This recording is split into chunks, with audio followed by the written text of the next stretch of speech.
Good morning. Good morning. Pat Flynn here. Great to be with all of you. Flying solo for today's Q&A episode. We're going to jam on whatever questions or topics you want to send my way. Dan John gave me a ring last night. He said he's caught up traveling, wouldn't be able to make it. And I cried and I cried and cried, but I finally gathered the courage and the confidence to come on, just me, because it's been a while since we've done a solo episode, since we've had just the jam sesh between us, and was off last week because old Patsy was on the news again. Yeah, I was on the Milwaukee area news to discuss the meaning of Valentine's Day as a father of 6. So that happened. That was a thing. That was pretty cool. I'm looking around for my coffee. I realized I didn't even bring it upstairs. So that's very sad. That's very sad. I don't have my coffee with me. But what are you guys drinking? Check in, say hello. Like I said, I'm just here to I have a few questions from the inbox that I was planning to get around to, but also would like to jam on any questions that you guys have. It's an open ask me anything. We talk about whatever you want. Talk about fitness. We talk about Van Halen. I have a lot to say about Van Halen or AC/DC. We could talk about business, writing, family life, philosophy, whatever you want. But at least check in, say hello. Let me know what you're drinking, where you're tuning in from, what, if anything, I can help you with today. Let me mention real quick before we dive in. It just wouldn't be right if we didn't start without a little shameless self-promotion.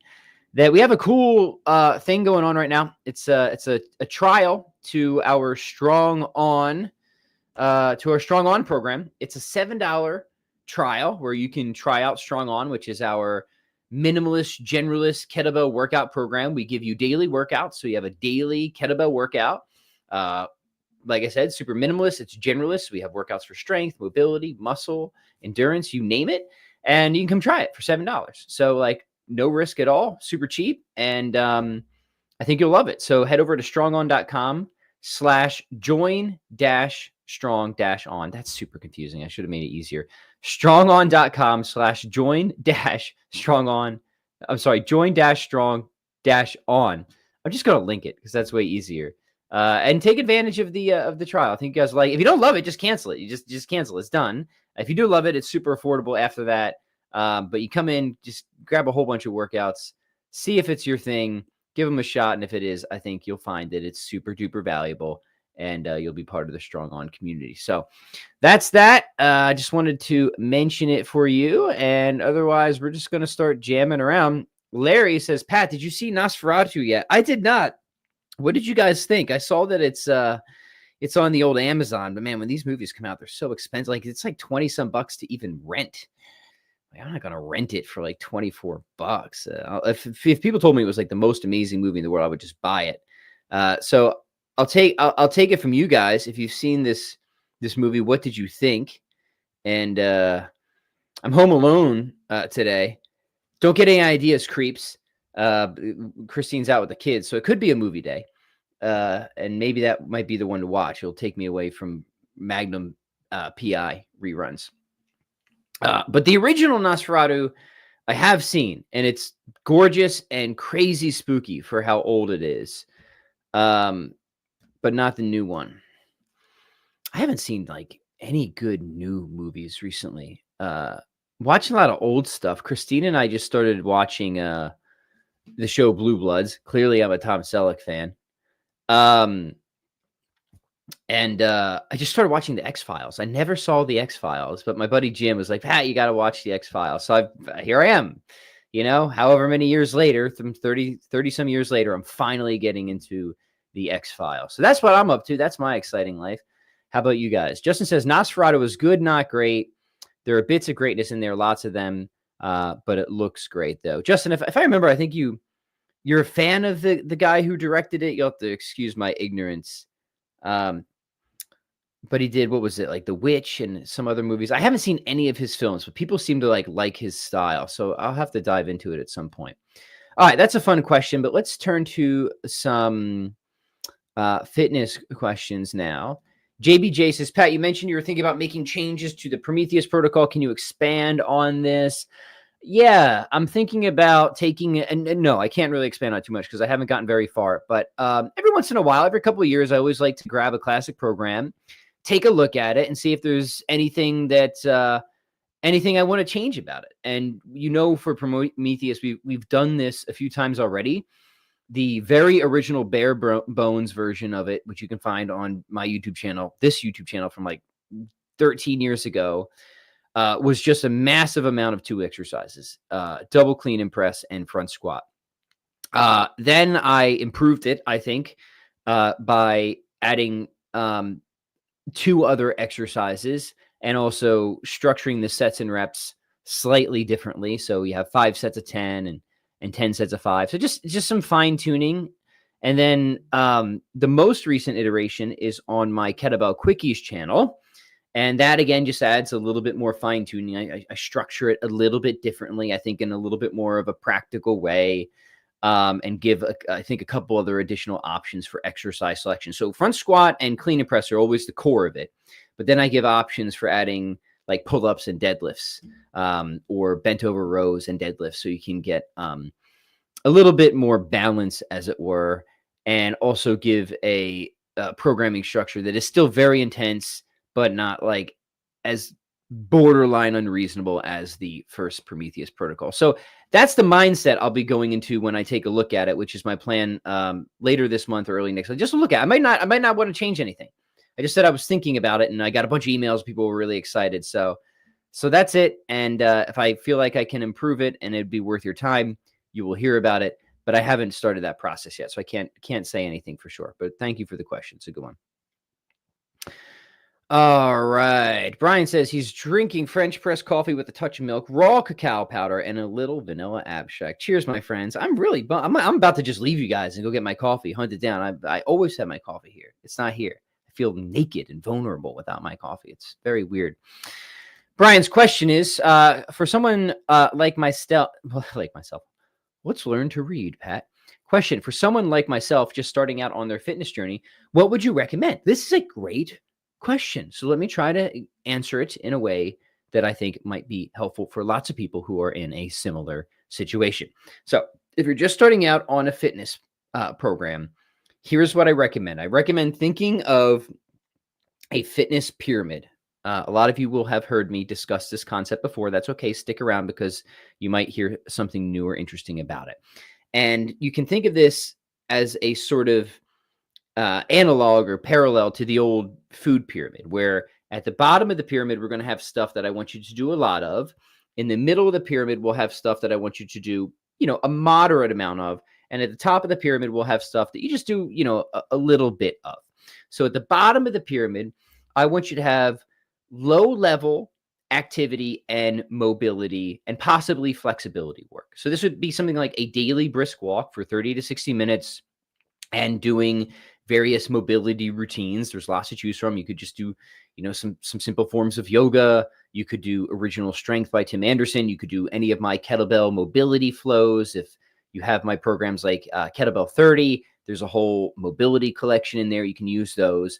So we're just moving at a low intensity where we could maintain a conversation. Brisk walking is the easiest example there, but you could, hiking, rucking, gardening, just low level activity and keeping your joints healthy. You could do flexibility work as well. Now, flexibility is different than mobility. Mobility is just, control through healthy, normal range of motion. Flexibility is often training to extend your range of motion beyond what is sometimes considered normal healthy.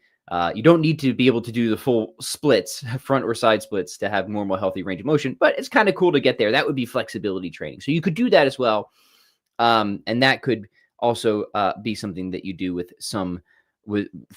every single day, right? Just be careful with your intensity of stretching, though. That can come back to bite you. All right, so that's the bottom of the pyramid. All right, mobility and walking, simple. The middle of the pyramid, somewhere between 2 to 4 days per week, depending how you structure it, would be your kind of functional strength and muscle building work, your classic resistance training. And this is where I want you to just focus on the big lifts: push, pull, hinge, squat, carry. Do something like 6 to 12 reps for each of those movement patterns or body parts, depending on how you want to break it up. and work with a high degree of intensity, meaning if you do 10 reps, I want you working with something like your 12 rep max.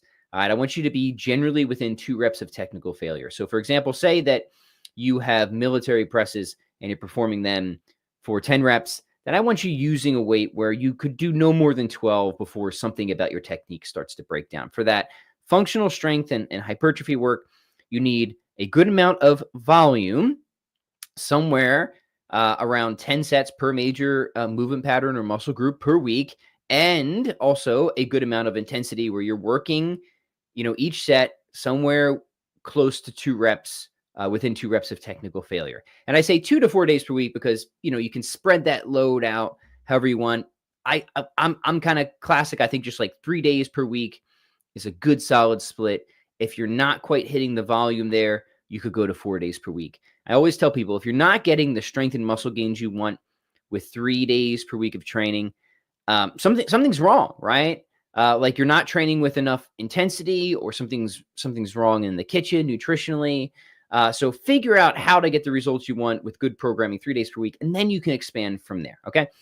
All right. Then at the top of the pyramid, we have metabolic conditioning. This is the stuff that you love to hate, the very high misery index. Think short, high intense kettlebell complexes, sprints, circuits, working multiple muscle groups and energy systems simultaneously.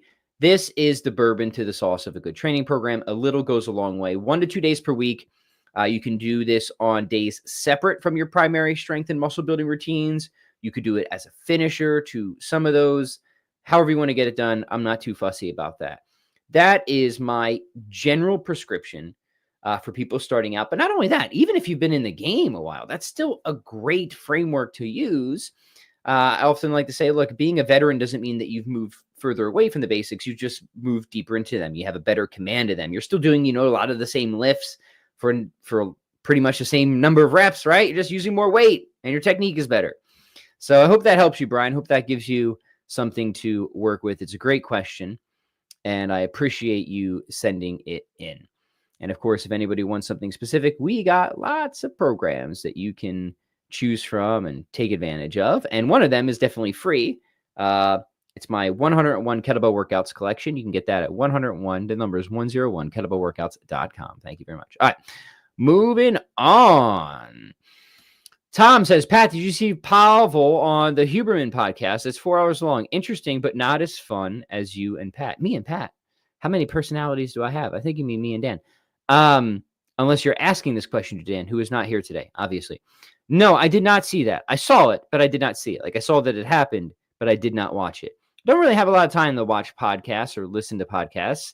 So I would have to carve out the time, especially 4 hours. I'll try to catch a little bit of it.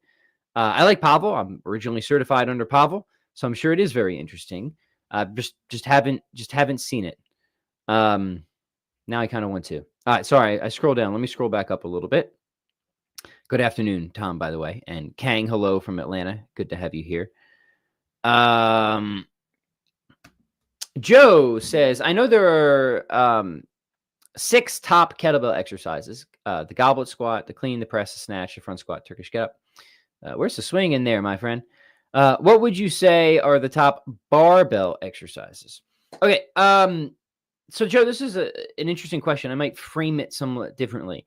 I think there's kind of 6 foundational kettlebell exercises. Like, these are the ones that you should absolutely learn, and you should, master these. And this is the foundation upon which you build.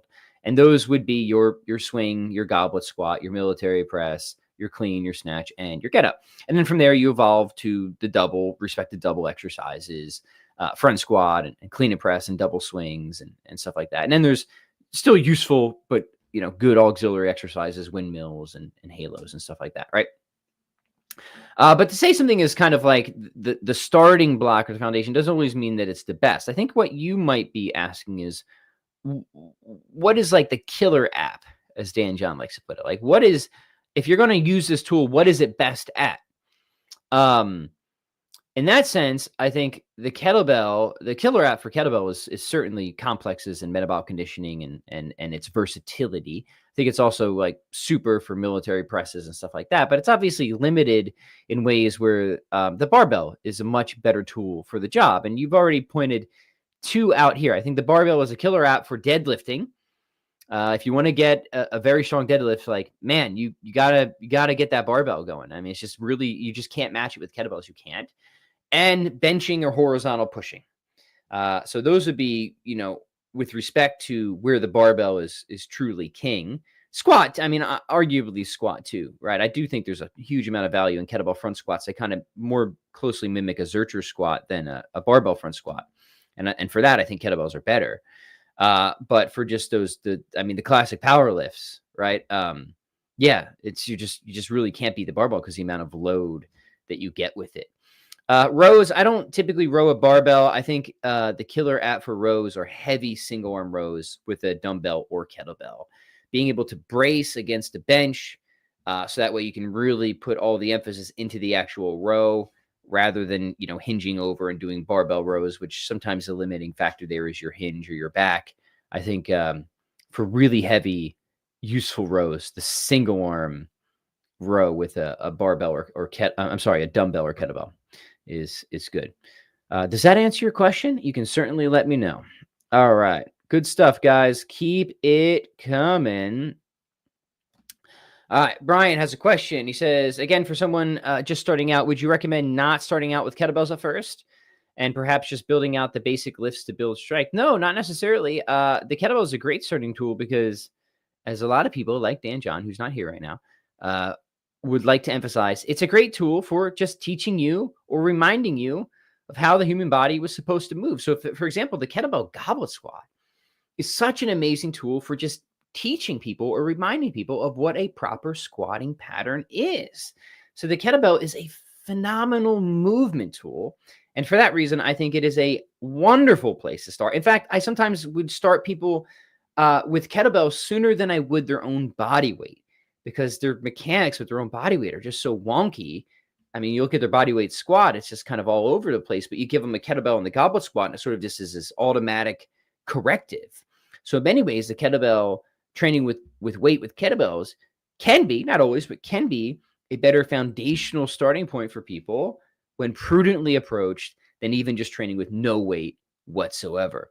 I see that Brian also says that he's worried about injuring himself with the explosive kettlebell movements. Look, injury is a risk for everything, including walking, but certainly weightlifting has a bit higher of an injury risk profile. But there's nothing you need to be overly concerned about. I would just keep a few things in mind. One is make sure your technique is good. Start slow before you go fast. Get the hinge down. Get the deadlift down. I've got lots of swing progression videos where we work through different hinging drills, deadlifting drills. The high pull catch is something that you can do to begin to pattern that explosive movement a little bit before you get into explosive swings. Then you can work start-stop swings, again, building that explosive load cumulatively. And then once you get into consecutive swings, common sense rules apply, right? Oftentimes, it's not the swing by itself that cause somebody to tweak their back. It's the swing plus a very unreasonable amount of weight plus a very unreasonable number of reps starting out. So be prudent in your approach. If something doesn't feel good, take a break. Have your technique looked at by somebody who knows what they're talking about, preferably, and just build up gradually. No need to be shy, no need to be timid. Sometimes I think people just like trick themselves into getting injured because they see themselves as a bit too weak. And there's some good research around this actually for people who are injured and like genuinely injured, like they got like structural issues. We know when it comes to pain management and relief and stuff like that, a big part of those who recover and get back to competing after injuries are those who see themselves as being resilient, right? Rather than inherently fragile. So the mental aspect of this cannot be underplayed. You have to rehearse. You have to sort of rehearse mental toughness and resilience as well. It's not to say that that's going to cover everything. You do something stupid, you're going to get hurt, but it's a part of it. So yeah, forge that mindset however you can. It's good to be concerned insofar as you're prudent, but no need to be timid is what I'm saying. Pat says alone in the house. I bet that silence is deafening. It freaks me out, man. Like when the kids and Christine aren't here, it's just like it's got a totally different vibe, and it's a little uncomfortable because otherwise, when you have 6 kids in the house, the decibel level it's high. It's up there. It's always up there. So I got all this ringing in my ears. It's not just the guitar playing. You can hear the train coming by, though. Speaking guitar playing, guys, I feel like I need to make an announcement. As many of you know, a couple months ago, I was recruited to join as the lead guitarist a Milwaukee area Van Halen tribute band, officially now called Top of the World. And we have our debut gig, our debut tribute concert this weekend on Saturday. So my mind has just been kind of consumed with all that. And boy, man, that has been a huge amount of work trying to get that. I mean, it's Van Halen, of course. It's insanely difficult. So yeah, wish me luck. We're hoping for a really good showing. We're excited to put on the show. We think it's going to be a great time. But Van Halen's tough. So yeah. We got any Van Halen? Who here is a Van Halen fan? I imagine we have a few. And if you're in the Milwaukee area, come look us up. Check us out. All right. Nathaniel says, what do you think is more important as you age? Low body fat or holding muscle mass? I know both are important. Is one more valuable than the other as we age? Only in my 40s now. I mean, low. I mean, like, what do you mean by low? Like, I mean, like, there's, I guess, some evidence that, like, mortality, and like for men and like 22, like try to be at or below 22% body fat, right? Something like that. Not is that I guess it's low-ish. So I'd say that's important. Think about that. But muscle mass is really important. These things are related because we know that the more you hold on to muscle, it's just sort of inherently anti-aging. Best thing you can do is start early and hold, build as much as you can. Harder to build it later, but not impossible.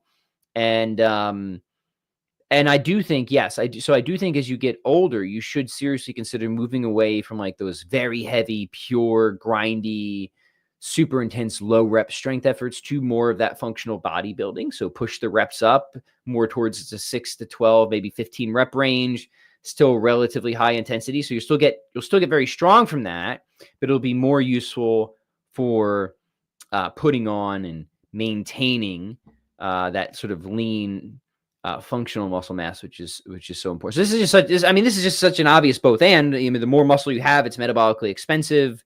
Help you to sort of be burn more calories automatically, and that'll help with, hopefully your overall body composition, fat being down, and all that. So yeah, doesn't need to be exclusive, and I don't think it should be. You're only in your 40s, so you got plenty of time. Sorry, looking at text message. Shouldn't be doing that on the live stream, but I did it. All right. Justin, back to the movie thing. Justin says, I think Eggers has made one almost perfect movie, The Witch, but all of his stuff is interesting and worthwhile, even if it doesn't work. Okay, so that's the guy who directed Nosferatu. Like I said, I might go ahead and put a movie on today. Anybody seen anything like awesome recently? Like, Pat, you have to go watch this. To get me off the X-Files. All right. Edward says, Pat, do you have a program that would be ideal to help train people for the Spartan Race novice? So I don't really keep up on these. I don't know what is all involved in the Spartan Race stuff, but I will say a lot of this is pretty specific. And your best bet is if you know what the obstacles are, you should train them and then have a general background of just good functional strength and conditioning. And this important grip strength. When it comes to a lot of this stuff, people really suffer with respect to grip strength. So making sure that you're good with your different kinds of grip strength, your pulling strength is really good. Obviously, your overall body weight. But unless you tell me like what the specifics are of the Spartan Race, I can't offer much more than that. I mean, sport specific training is almost always the way to go. People greatly overstate the idea of the spillover effect. There is something that spills over, and obviously that helps. I mean, so I did one of those races like 13 or 14 years ago, and I did really well. It was very muddy. I remember it was very muddy at the end of it. And I didn't do any specific training for it because I ended up doing it last minute, but I was in really, really good shape. And I just remember like being thankful that I was really good at pull-ups. And that's all. All right. Unconventional Strength says, what is the best complex for brutal strength? That's hard to beat. I mean, it's hard to beat the low rep stuff like Dan John's armor building. So, I mean, you got 1 rep in the military press there. So you have, 2 double cleans, 1 rep in the military press, 3 front squats. So that's going to help you load the military press very significantly. Obviously, if you're combining presses and squats in a complex, the military press is the limiting factor, right? I mean, you should be able to clean and squat more than you press. So having the reps staggered like that should allow you to really push the intensity and hopefully build some serious brutal strength. So I'm not going to reinvent the wheel. I'm just going to go ahead and endorse the famous armor building complex there. But any kind of low reppy, not too many exercise type of thing would be good. I mean, here's the other truth. Complexes can be very good, even great for building strength. But let us not become complex obsessed. Let us not forget the extremely high value of just doing one exercise with a lot of weight for just a few reps. That's always going to be super duper effective, right? All right. Edward says, do you think I should train for speed or power? I think you should train for both if you're talking about the Spartan race, because there's probably going to be instances where you need both, and definitely endurance as well. Yeah, I mean, my faint memory of these things is that they're very generalist. They have lots of different sort of tasks that demand you are able to perform them all sort of decently well. So you should want a good amount of power. You should want to be quick on your feet. You should also want to be able to run and go for an extended period of time. So your training, again, should be as specific to the events as possible is my best advice for you. It's like martial arts. Sometimes people are like, hey, Pat, what is the best, kettlebell complex to help with my kickboxing? Dude, do kickboxing. You got to practice your sport. And, I learned kettlebells in a martial arts gym. My background is Taekwondo, and have engaged in many other martial arts, but my black belt's in Taekwondo. And nothing ever beats practicing your sport, practicing the specific event with as much specificity and intensity as you can. And then, having the training in the background to give you that marginal boost, that little competitive edge, or to help fill gaps. That's what that's there for. But I find that a lot of people spend too much time in the weight room, and I'm not saying this is generalizing now. This is not just Spartan race stuff, when they would be better off practicing their actual sport or martial art or event. So the strength training, the mobility training, the power training, that can give you that bit of an edge, other things equal, considering you've been really practicing your roundhouse kicks and kicking combinations and distance management and all that stuff when it comes to at least martial arts or fighting, which is what I'll talk about because that's what I know, like guitar. I don't know a whole lot about the Spartan race stuff. It's cool. I enjoyed it. But I can tell you that specificity in training, when it comes to competitive stuff like that, is just really, really important. All right. Nicholas says, I started learning guitar and have been applying the be consistent a little every day, similar to easy strength.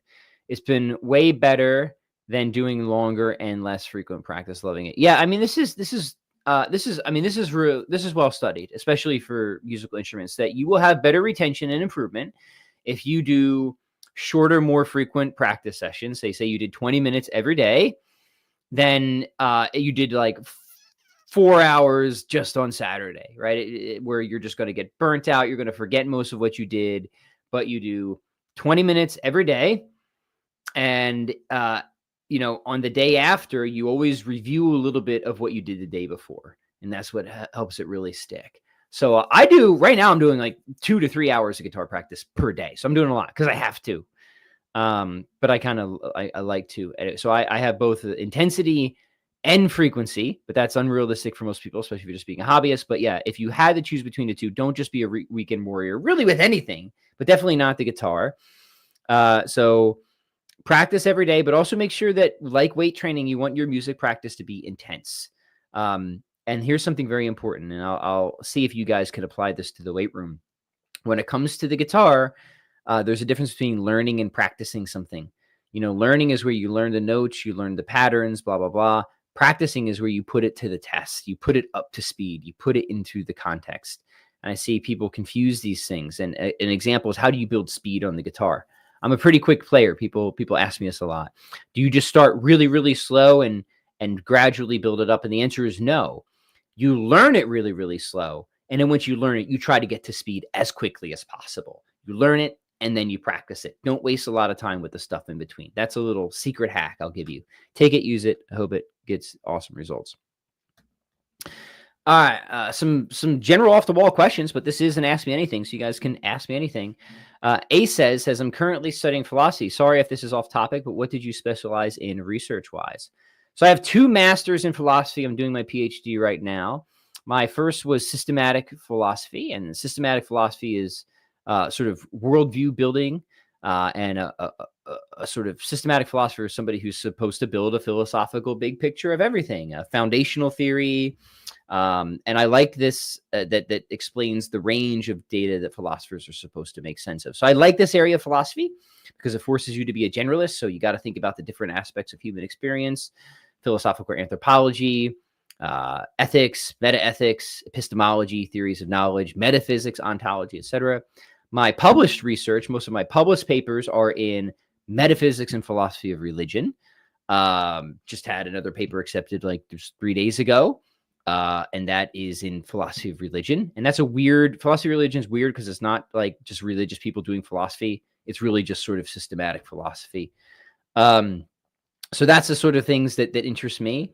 But since that's my area of focus, it forces me to have a solid command of many different areas of philosophy. Some I'm more solid in than others. Like I feel much more comfortable with metaphysics and ontology than I do philosophy of mind. But I've done a lot of research in philosophy of mind because it has to be done for the kind of wider projects that I'm working in. So yeah, that's what I'm up to. And my dissertation is related to composition, mereology, and causality. It's narrowed from its original topic, but that's normal and that's expected. So metaphysics is the sort of topic there. Good question. I'm sure that bored the heck out of everybody, but you send it in, I'll take an answer at it, right? All right. IL says, Pat, I just started kickboxing recently. What are the principles for a program to support this practice? What other things did you do when practicing Taekwondo other than showing up to class? Yeah, great question. So when I was doing Taekwondo competitively, I competed all through college. I was on the college team. The training that I did, and this is when I started to really get into kettlebells, was primarily a support system. So I wanted to make sure that my training was giving me that marginal competitive advantage, but I wasn't doing like stupid stuff. Like I avoided anything like bodybuilding for the legs, because for Taekwondo, I already have kind of thicker, bigger legs. You can't tell when I have pants on, but compared to some of my competitors, man, they had really thin, quick legs. So I couldn't afford to have my legs be any heavier. I needed to have them be snappy and powerful. So like the swings, the cleans, the snatches, great. But avoiding the like really heavier, higher rep deadlifts and front squats just did not make sense. Not only would I be hella sore and like super ineffective in practice, but I couldn't risk having more of that bulk. I'd be too slow and cumbersome. So you got to think about that as well. A lot of the conditioning, this is important. A lot of the conditioning, pretty much all of it, I got from the sport. And I'll tell you, there is no kind of conditioning that mimics just consistent, very frequent, fast kicking of people, right? I mean, that is so demanding from a conditioning standpoint that like you give me the most grueling kettlebell complex, it still doesn't quite get you to the conditioning of that in a fight, right? So you got to do that to have that conditioning. So, 2 days, maybe 3 days per week of the weight training where you're identifying gaps. Okay, what do I need? Where am I kind of lacking in strength or power or mobility? Maybe you need to do extra mobility or flexibility work that's going to help give me that marginal competitive edge, but also training in a way that I'm not so depleted or sore that I can bring my best attention, energy, and focus to my actual sport practice. Those would be some of the principles I would keep in mind, because that needs to have, if that's what you want to be great at, right? It's not just if it's just a hobby, who cares that much, right? But if you want to be competitive, that needs to be your primary focus. It needs to get your best energy, your best attention. And then, what you're doing with kettlebells or the weights, that's auxiliary, that's supportive. And it's largely going to be person dependent. What I needed to do training wise might not be what other people need to do training wise with respect to resistance training kettlebell. So hopefully that helps. And yeah, definitely show up to class, right? You want to do that and stay after. Practice your forms, all that good stuff. Brigu says, Pat, my goal is to hit 20 pull-ups. Have been stuck at 15 now for years. What would you recommend? Dude, if you're at 15 pull-ups, man, that's great. Here's what I would recommend, I guess. 3 days per week, one very heavy day. So just try to get your absolute pull-up strength up. Sometimes people have like good endurance, but sometimes what you need to just get your endurance even further is to increase your absolute limit strength. So I'm talking heavy weighted pull-ups, like 2 to 5 reps, weighted belt. I prefer the belt over the vest. Heavy, heavy, heavy. Just a couple sets of that, but just trying to get overall absolutely stronger with the most weight you can move on a pull-up. That's day one. Day two is your endurance pull-ups. And this is where you're just going to do a couple sets to max, but man, you better give me your absolute all to consistently try and beat 15 to failure. Okay. Day three, and I would space these days out, is simple greasing the groove, trying to accumulate a good amount of volume, not too much intensity throughout the day or through the course of a single session. However many reps you want to do, not too fussy about it. You could even just do an accumulation set. An accumulation set is you put 30 minutes on the clock. You just do sets of 3 to 5. Boom, boom, boom. Pretty easy, right? If you can do 15, you can do sets of 3 to 5 easy. Hop up, do a set of 3 to 5, shake it out, rest. When you feel good, go again, and just accumulate that volume. Those 3 days of training, you do that and you report back, because you'll hit 20 before you know it. All right. The Trad Philosopher says, Pat, what's a good stretching routine for someone who sits at the desk all day? Yeah, my old Taekwondo stretching routine, right? So what does my old Taekwondo stretching routine involve? It involves a number of things.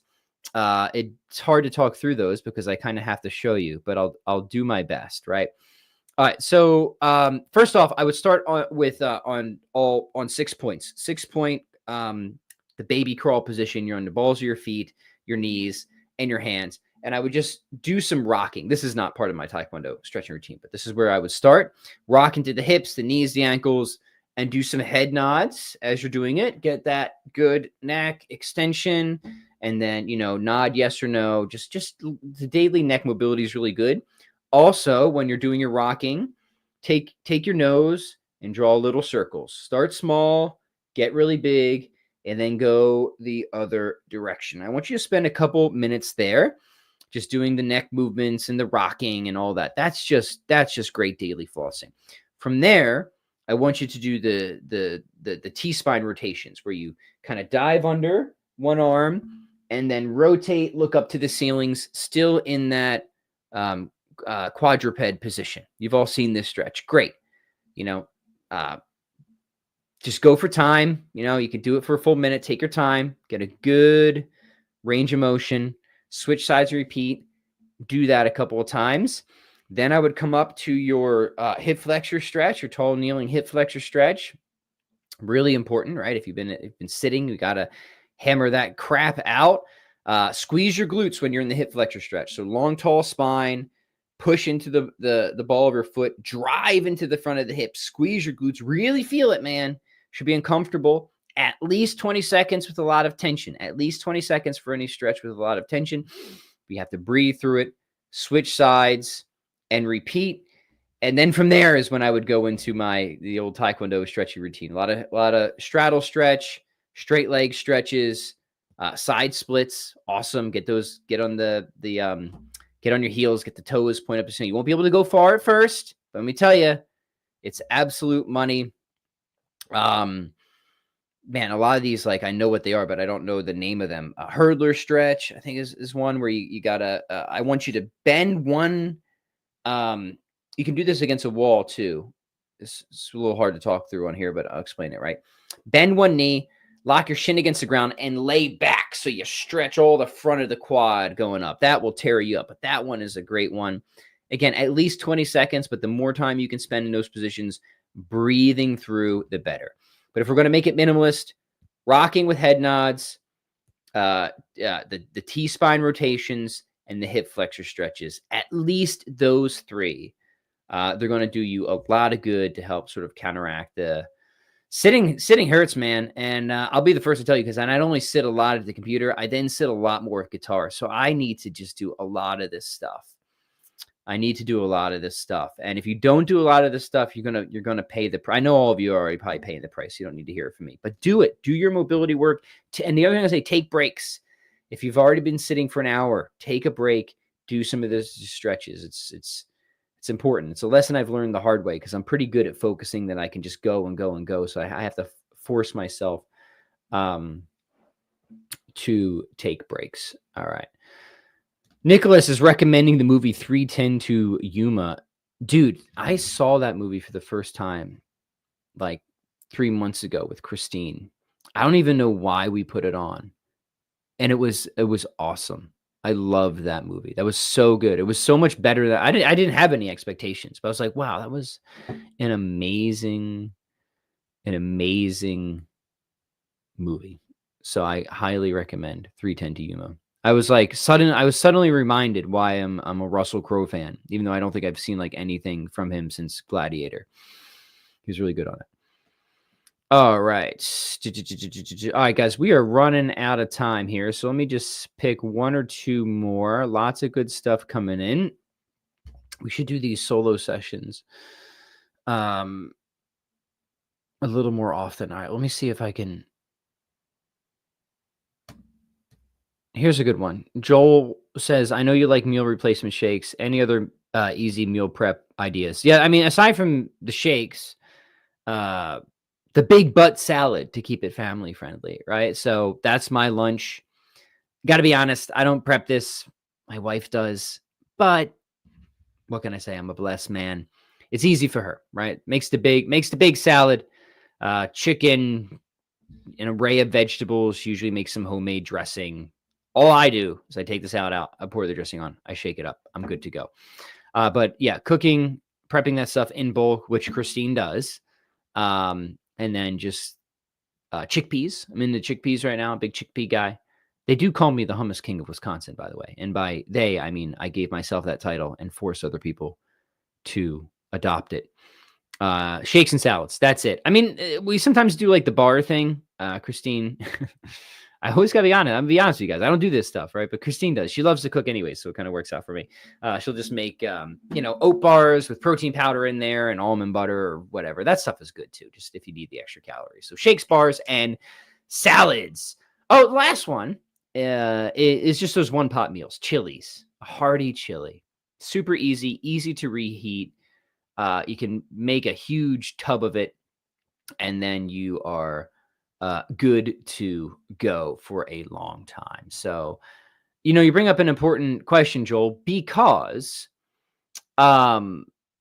convenience, accessibility, low barriers to entry. These are important things to consider for fitness and nutrition, because when things get inconvenient, when it becomes a headache, that's when people start to make less than ideal food decisions. That's when they go to the drive-thru. That's when they get the Big Montana at Arby's.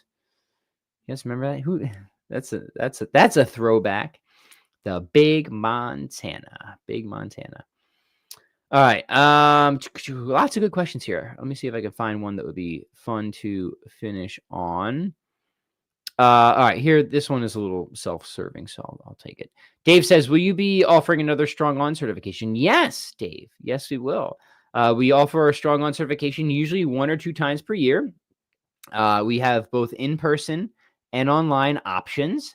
And I was just chatting with Christine not long ago about setting a date for the next one. So if you're interested in our Strong On certification, where we not just teach you kettlebells, but how to teach kettlebells, how to program from a perspective of minimalism and generalism, how to program not just for yourself and other individuals, but also groups. So we have lots of different scenarios that we teach you.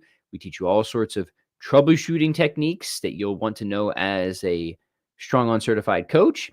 And we even, I think a cool thing about our cert is we even get a bit into the business side of things. How do you think smartly about branding and positioning and marketing? So we try to offer a very robust program. So if you're interested in that, which I hope all of you are, stay tuned because we'll probably be making an announcement about when the next one will be. It will be longer than 3 months from now. I can at least tell you that.